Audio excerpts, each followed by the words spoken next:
না ওই দেন আল্লাহ দেখবার লাগি। শেষ মুহূর্তে আল্লাহ রব্বুল ইজ্জতে অর্ডার দেন, যাও তুর পাহাড়ের মাঝে আমার নূরের তজল্লি রেখ সেটা আমি ওখানের মাঝে ডালমু। তুর পাহাড় যদি টিকে থাকে তাহলে দেখা সম্ভব হইব। মুসা আলাইহিস সালাম বড় খুশি হইয়া গেল আল্লাহরে দেখবার লাগে। তুর পাহাড়ে উঠবার সময় মুসা আলাইহিস সালাতু ওয়াস সালামের কদম মোবারক যে জুতা আছিল সেই জুতা খুলবার লাগি আল্লাহ যে অর্ডার করছেন সেই অর্ডারটা আল্লাহ আমরার কোরআন শরীফে উল্লেখ করেন। কন্যা সুবহানাল্লাহ। শানের রিসালত বুঝতে হইলে আল্লাহ রাব্বুল ইজ্জতে ফরমান ফাখনা আলাইকা বিল ওয়াদিল মুকদ্দাসি তুয়া। ও মুসা, মুকদ্দাস এক জায়গার মাঝে আইছো, আপনার বাড়ির উঠানোর মতো এই জায়গা নাই, আপনার এলাকার মতো জায়গা নাই।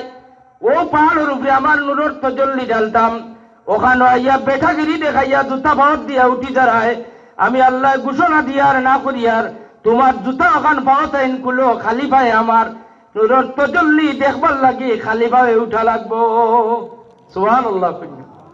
মুসা আলাইহিস সালাতু ওয়াস সালামের জুতা মুবারক আল্লাহ নিয়া জান্নাত আল্লাহ নিয়া রাখছেন, লুকাইয়া রাখছেন, হেফাজতে রাখছেন। জুড়ে জুড়ে কন্যা সুবহানাল্লাহ।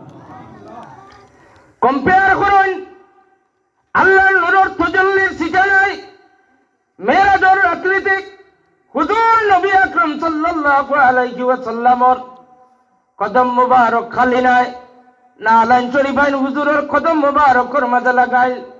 হুজুরের নাল শরীফ না আলাইন শরীফ লইয়া হরম শরীফ উম্মে আনির ঘর থাকি লইয়া বাইতুল মুকদ্দাস পর্যন্ত না আলাইন শরীফ খোলার কোনো কথা কুরআনও নাই, হাদিস শরীফও নাই। শুধু বাইতুল মুকদ্দাস শেষ নয়, নালাইন শরীফ জুতা মুবারক লইয়া প্রথম আসমান পর্যন্ত মুসার জুতা লইয়া দুনিয়ার পাহাড়ের মাঝে অতিক্রম করা সম্ভব হয় না।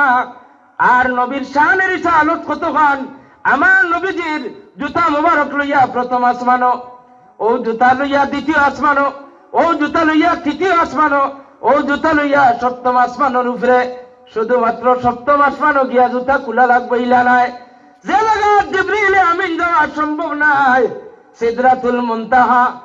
জিবরিল আমিন সে পুছো মেরাজ কে দুলহা কौन बने, जिब्रील आमीन से पूछो सिदरा के आगे कौन चले, जिब्रील आमीन से पूछो।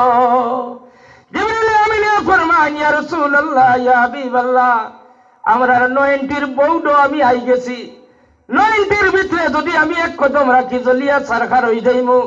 ইয়া রাসূলুল্লাহ, এখন আমার 90 আর এদিকে যাওয়া সম্ভব হইতো না। এখন আপনি আপনার মালিকের লগে মুলাকাত করা একলা একলা দেখো, আমার দ্বারা এই 90 বউডোর ভিতরে যাওয়া সম্ভব হইতো না। আরে একবার আওয়াজ দিয়া কইনা সুবহানাল্লাহ।